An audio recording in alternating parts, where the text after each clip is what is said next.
E aí, meus amigos, tudo bem com vocês? Samuel Rizon por aqui e hoje a gente vai dar mais um passo na nossa série de como criar um SaaS do zero com Angular e Supabase.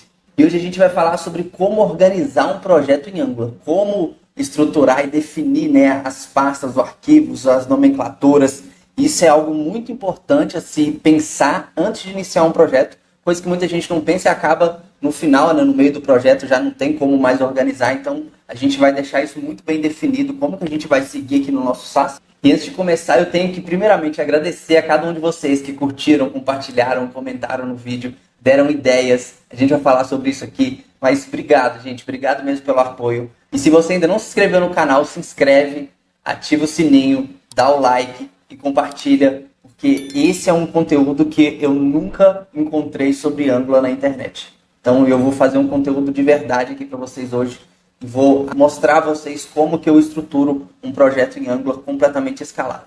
E se você perdeu o vídeo passado, a gente vai falar um pouco sobre os comentários dele agora. Se você perdeu, assiste lá no canal depois desse aqui. Lá eu ensinei como que configura o projeto, como que cria um projeto do zero. Eu expliquei a ideia desse SaaS, tá bom? Então não se esqueça de ir lá depois e assistir. Fechou? Vamos falar dos comentários então do vídeo passado. Começando por esse aqui do Gleison, que ele discordou da IA, do commit que ela fez. Olha que legal. Ela fez um commit de CI para atualizar, né, o Pretty, o SLint, todas as configurações, mas ele falou que deveria ser Shore e ele está completamente certo. A IA viajou aqui, eu não percebi na hora, passou despercebido. Gravando o vídeo aqui a gente acaba pensando em várias coisas ao mesmo tempo. Então vamos corrigir isso agora, tá? Aqui o projeto ele tá da mesma forma que estava quando eu terminei o vídeo, tá? A gente tem alguns commits aqui. Existem várias formas da gente editar um commit no Git, tá bom? Aqui eu vou fazer da forma mais fácil, que é pela interface do Visual Studio Code. Mas existem outras formas, a gente pode falar isso num vídeo só sobre Git, tá bom? Mas primeiro, eu vou desfazer o último commit aqui. E eu acho que o último commit não é o commit que a IA fez. Então o que eu faço? Ele está no staged aqui, eu vou só passar ele para changes. Vou copiar isso aqui, tá bom? Vou deixar aqui salvo esse commit. E agora eu vou desfazer de novo, porque eu acho que é esse aqui que é o do CI. Perfeito. Esse é o commit que o Gleison falou que que deveria ter colocado Shore. Concordo. Então a gente vai vir aqui na nossa ferramenta, na nossa extensão que eu mostrei no vídeo passado. Eu vou vir aqui em Shore, vou copiar essa parte aqui, colar na descrição, salvar. O commit está atualizado.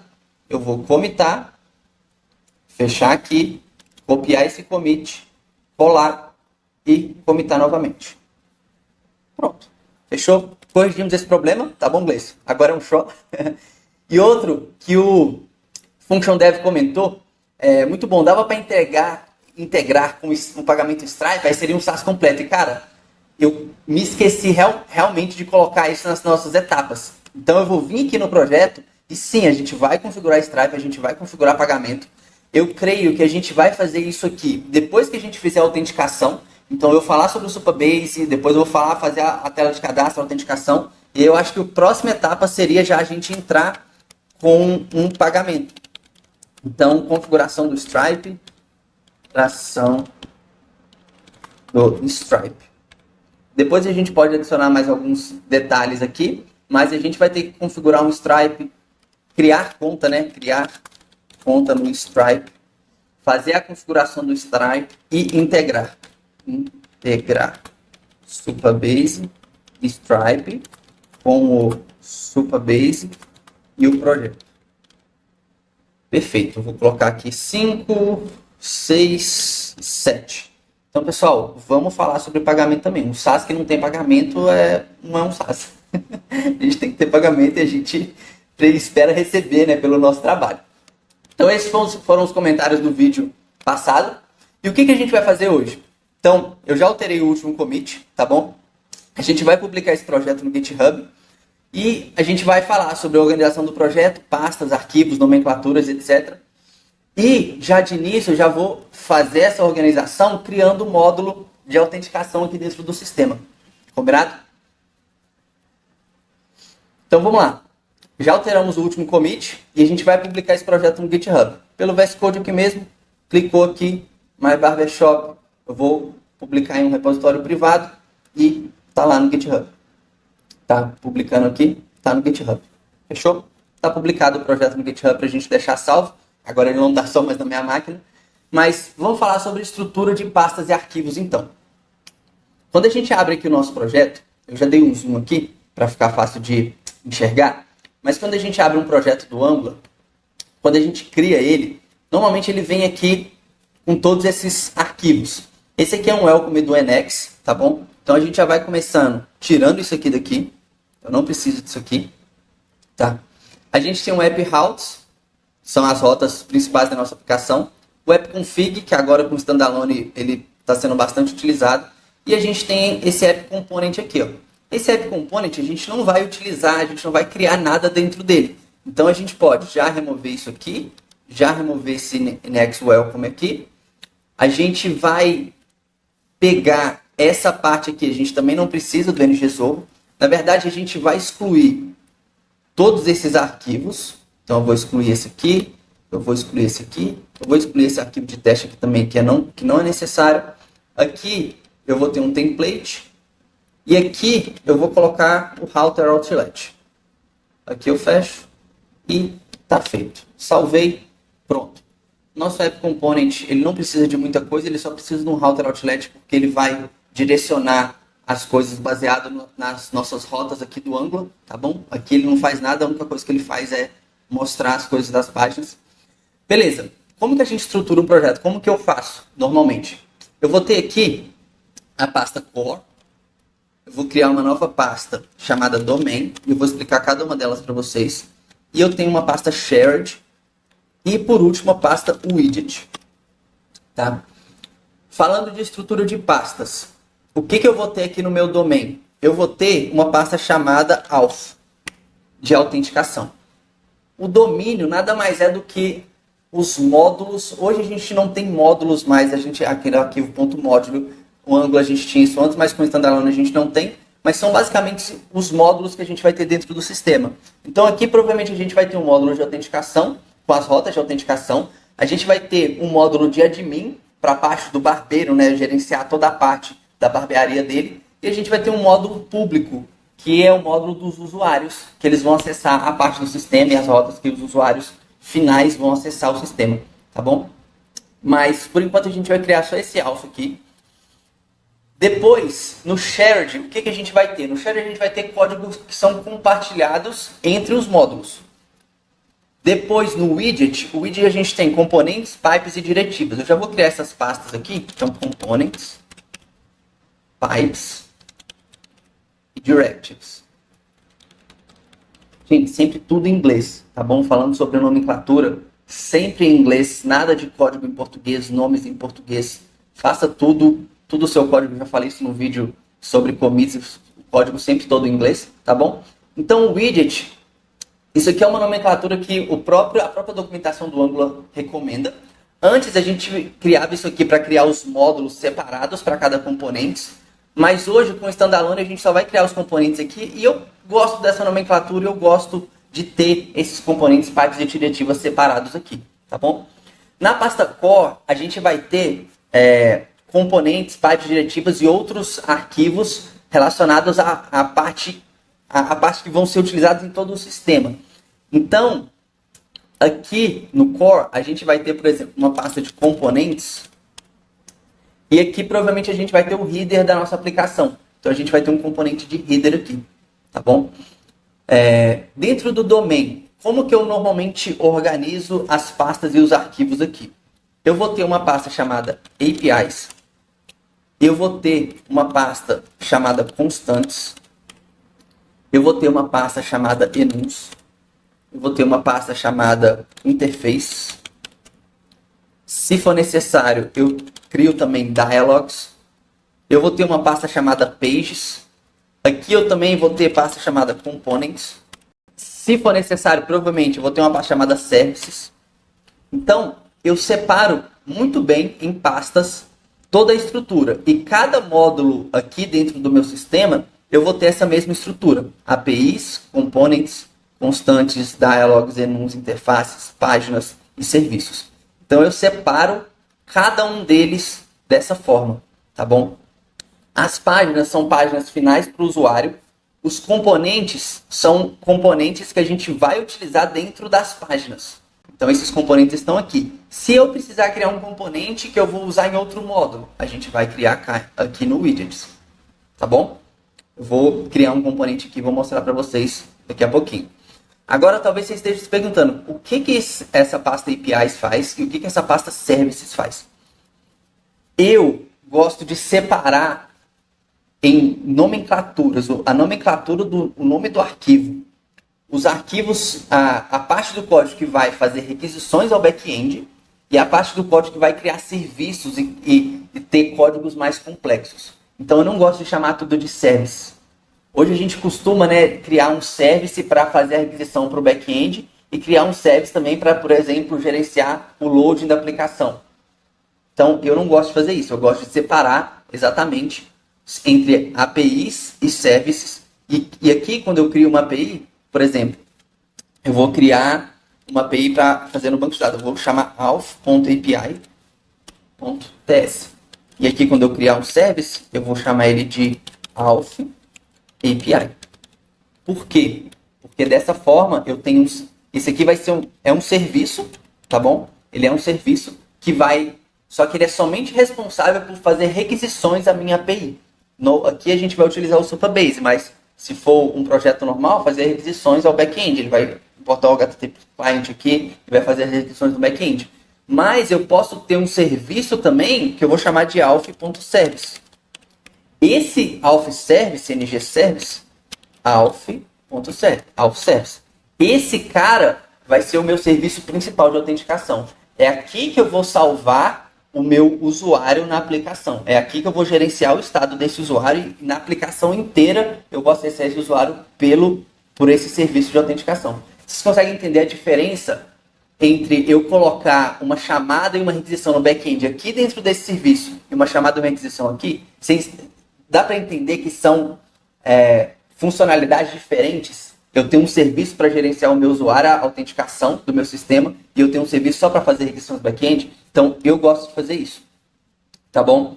Constantes. Cara, arquivos de constante eu uso bastante. Sempre que eu preciso colocar um texto fixo no sistema, eu vou utilizar uma constante. Então, sempre que eu precisar criar uma constante, eu vou criar a constante, por exemplo, user.constante.ts. Sempre com a mesma nomenclatura. O nome do arquivo tem o nome de onde ele faz parte, né, da pasta dele. Dialogs é a mesma coisa. Eu vou criar um componente, mas não vai ser .component, vai ser .dialog. Enums, a mesma coisa. Se eu precisar criar um enum, por exemplo, user status.enum.ts. E aí aqui, falando sobre enums e falando sobre nomenclaturas. Isso aqui é uma coisa muito legal. Eu gosto de criar enums sempre com o prefixo e. Então eu vou criar um export enum e user status. E aí aqui a gente vai sempre ter algo relacionado a isso. E enums sempre maiúsculos, tá bom? Aqui o texto eu gosto de deixar minúsculo. Ele vai ficar maiúsculo só a parte onde eu vou utilizar o enum, tá? Salvei. E eu sempre uso essa nomenclatura de E aqui. E a mesma coisa eu uso para interface. Então, por exemplo, quando eu tiver meu user.interface aqui, export, interface e user. E aí aqui eu vou criar a interface do meu usuário. Eu sempre gosto de colocar isso aqui.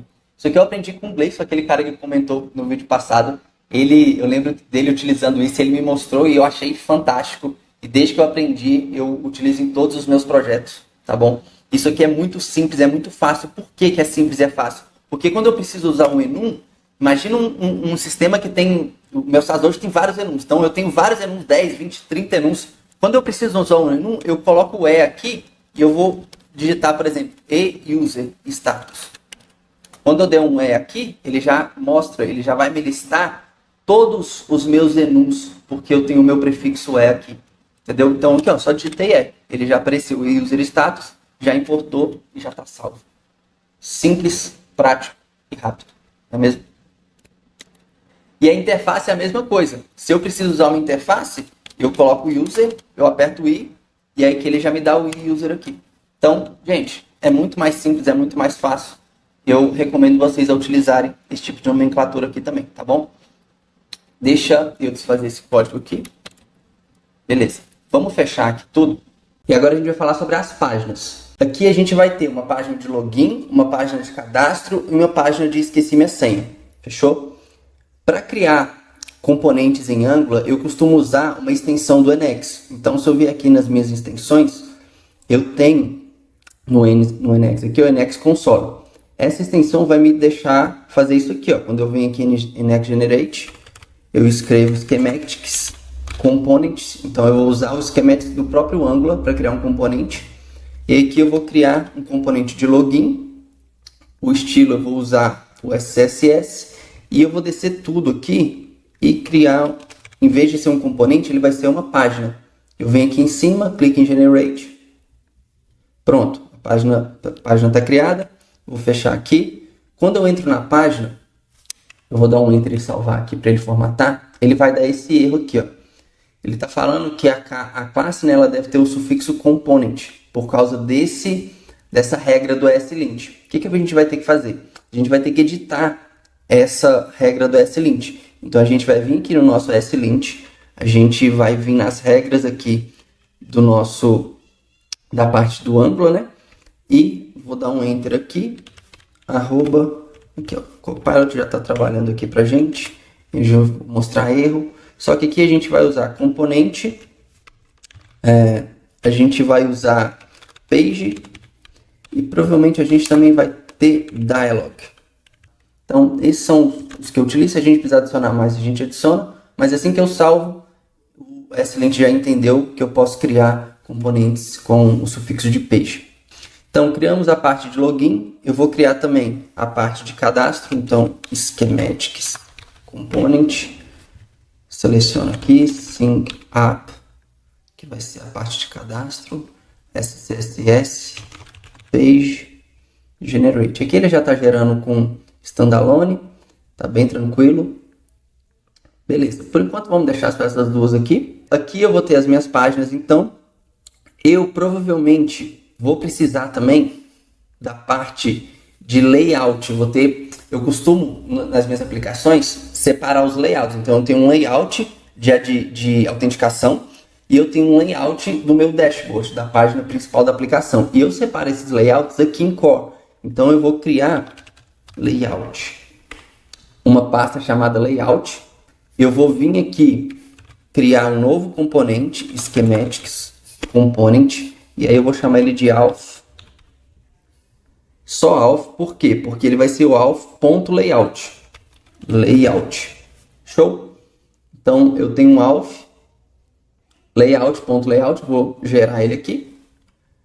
E beleza. Então agora eu tenho um layout chamado auth. Ele vai dar o erro? Vai dar o erro, aquele mesmo erro. Tá? Então eu venho aqui no ESLint. Toda vez que eu precisar disso, eu venho aqui e digito layout aqui. Ele vai deixar eu criar um auth layout. Por quê? O que esse auth layout vai fazer? Ele vai ser o esqueleto, né, das minhas páginas de autenticação. Porque a gente vai criar uma página de autenticação. Deixa eu desenhar isso aqui para vocês, para ficar mais fácil. Então eu tenho minha página principal. O que a gente vai fazer? A gente vai fazer uma página de autenticação simples. A gente vai ter um quadrado aqui centralizado na página com o texto de login e o formulário de cadastro de login. Então eu vou ter aqui o e-mail e eu vou ter a minha senha. Então eu tenho meu e-mail, copia e cola, eu tenho minha senha e depois eu tenho um botão aqui para fazer. E aí o auth layout ele vai cuidar dessa parte aqui por fora, para eu não ter que ficar centralizando tudo. Então a minha página de login, a minha página de cadastro, eu vou cuidar dessa parte aqui de dentro. A parte do auth layout ele vai cuidar da parte aqui de fora para deixar tudo centralizado tanto no desktop quanto no mobile. Show? Fácil de entender, né? Deixa eu criar aqui também com vocês e aproveitar e mostrar para vocês um serviço que eu normalmente utilizo em todas as minhas explicações. Eu vou criar aqui service, que é o serviço de loading. Então eu vou vir aqui em Generate, Schematics, Service e eu vou criar um loading. Eu acho que eu não vou precisar fazer nenhuma outra opção. Eu costumo desmarcar o flat, porque eu gosto que ele crie pasta. Então criei aqui o meu service de loading, então eu já tenho a pasta de loading e eu tenho o meu loading service e o spec. O que esse loading service vai fazer? ele vai ser responsável por, quando eu der um start nele, eu tenho um estado de loading na aplicação e eu conseguir mostrar páginas de carregamento ou outras coisas desse tipo. O que a gente vai fazer aqui? O Copilot já está falando para mim fazer dessa forma, eu não vou fazer, eu já vou fazer usando o Signal. Então, eu vou ter uma variável chamada loading, que vai receber um signal false. Perfeito. E depois eu vou ter um start, não é emit. No signal a gente vai usar set. E o stop. Set false. Simples. Aqui eu já tenho meu componente de loading service. E eu vou conseguir trabalhar nele toda vez que eu precisar fazer um load na minha aplicação. Eu importo ele na minha aplicação, dou um start e dou um stop quando precisar parar. Tá bom? Então esse eu deixo aqui em shared, porque eu vou usar ele na minha aplicação inteira. E aí outra coisa que eu tenho também, outra pasta que eu normalmente crio em shared, é uma pasta chamada utils. Aqui eu vou criar utilitários simples que eu vou utilizar no meu código, tá bom? E eu normalmente vou criar, por exemplo, vamos criar um text.util aqui, date.util. Esse eu uso bastante. .ts. Como normalmente eu crio? Eu dou um export class dateUtil. Eu abro aqui e aí que eu vou criar uma classe estática getFormatedDate. Vamos só dar um exemplo aqui para vocês. É assim que eu crio as minhas classes de utilitários. Porque quando eu precisar, por exemplo, fazer alguma coisa de útil, utilizar esse serviço, eu vou vir aqui em Services, eu vou vir aqui na minha página de login e, por exemplo, no meu construtor, se eu precisar usar const date, recebe date útil, ó, vou formatar aqui, ponto, getFormatedDate, e eu consigo já usar esse date útil. E aí depois de importar isso aqui, vocês perceberam que a gente recebeu um erro, né? O que está falando aqui? É uma regra do ESLint para ele forçar a gente não utilizar o caminho exato aqui, ó, apps.mybarbershop, srcapp e etc. O ideal é que a gente usa aqui um path e a gente consegue configurar isso tranquilamente aqui no nosso tsconfig. Show? A gente vai vir aqui em compiler options. Eu vou dar um espaço aqui, paths. E como que eu costumo fazer? Eu costumo criar dessa forma aqui. Então eu vou usar o shared. E aí aqui eu vou vir, aqui eu vou utilizar esse mybarbershop, srcapp shared. Salvei, beleza? Aqui eu vou remover a importação e vou importar de novo. Quando eu fizer isso, olha que legal, ele já me deu aqui @shared. Então dessa forma a gente consegue importar de uma forma mais simples. Eu vou fazer isso aqui para as minhas outras pastas. A gente tem o core, shared, a gente vai ter também o widget, e a gente tem o domain também. Então vamos vir aqui, domain. Feito. Então, aqui está feito. Sempre que eu precisar importar alguma coisa, o TypeScript já vai entender que eu vou importar por isso aqui e a gente não tem aquele erro do annex. Show? Então, deu para entender essa parte de data. Eu vou fechar aqui também. Vou fechar. E vamos dar uma olhada como que ficou a nossa estrutura aqui do nosso projeto. Recapitulando, a gente tem a pasta core, que tem componentes, layouts, a gente vai ter constantes aqui também, várias outras coisas, muito do que a gente tem aqui no domain. No domain a gente vai ter pastas relacionadas aos módulos do nosso sistema. Esse é o módulo de autenticação, então eu vou ter as minhas APIs, componentes, constantes, dialogs, enums, interface, páginas, services e o que for preciso que está relacionado a esse módulo. Depois na shared eu também vou ter uma estrutura bem parecida, mas isso aqui vai ser compartilhado com outros módulos. E por último eu tenho meus widgets, que são componentes, diretivas e pipes que eu vou utilizar na minha aplicação inteira. É só para me separar aqui do shared, para ficar bem mais separadinho essa parte aqui. E aí por último, vamos só fazer uma última configuração aqui das nossas rotas, porque como eu já criei as minhas páginas de login, eu preciso criar as minhas rotas, certo? Então eu vou vir aqui e criar um auth.routes.ts, show? Vai ser a mesma configuração dessa parte de rotas aqui, mas eu vou deixar isso de maiúsculo, auth_routes. E aí aqui dentro desse array, a gente vai criar um path chamado login, que vai ser a nossa rota de login. A gente vai carregar um componente, não é children, é component. E aqui a gente vai carregar barra pages barra login barra login page barra login page. Perfeito. A gente também vai fazer a mesma coisa para a parte de cadastro. Então, path SYNGAP e vamos carregar o SYNGAP aqui. Depois que eu fiz isso, eu preciso importar essa parte de auth dentro da minha rota principal. Então aqui na minha parte principal, na minha rota principal, eu vou criar um path chamado auth load component. Eu vou importar, só que eu não vou importar daqui. Eu vou importar do meu core layout auth. Por quê? Porque aqui eu vou ter o meu auth layout e eu vou ter um children. E aí agora eu vou importar um children. E aqui eu vou ter um load, um path vazio e um load children, que vão ser as minhas rotas de autenticação. Então eu vou ter o domain auth routes e tá feito. Então vamos subir o projeto. NXS My Barber Shop. Show. A gente vai subir o projeto aqui. Eu vou abrir aqui localhost 4200 auth. Beleza. Então aqui a gente tem o authworks. Por que isso aqui está sendo mostrado? Porque é exatamente o que a gente tem aqui no auth layout.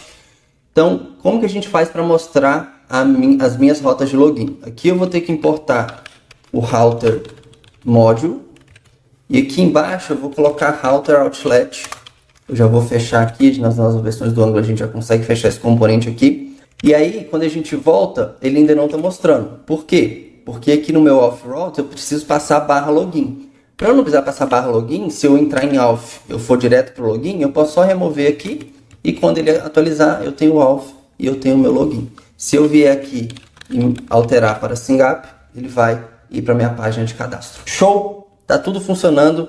Parte de configuração do nosso projeto já tá ok. A parte de estrutura já tá pronta também. E é isso, meus amigos. Curtiram? Gostaram dessa parte de estruturar um projeto em Angular? Eu acho que, cara, isso é uma das coisas mais importantes que a gente tem que fazer. E eu tenho certeza que se você aplicar isso aqui nos seus projetos, vai ficar muito mais fácil de dar manutenção, muito mais fácil de criar coisas novas, porque aqui a gente tem um padrão bem definido. E se você ficou com alguma dúvida, ou tem alguma sugestão, ou faz alguma coisa diferente, cara, comenta aqui embaixo, quero saber como que vocês normalmente gerenciam, né, e criam toda essa estrutura de um projeto Angular. E se você não viu o vídeo anterior, corre lá para ver e fica ligado, porque no próximo vídeo a gente vai falar sobre o Transloco, que é uma forma da gente trabalhar no Angular com múltiplos idiomas. A gente vai deixar o nosso sistema pronto para isso e a gente vai usar o Transloco. Vocês vão ver como que é fácil, como que é simples trabalhar com o Transloco e ter um aplicativo multi-idiomas. Então, para não perder, primeiro, deixa o seu like, se inscreve no canal e ativa o sininho e compartilha com um amigo que está aprendendo Angular também. Você sabe, aquela pessoa que está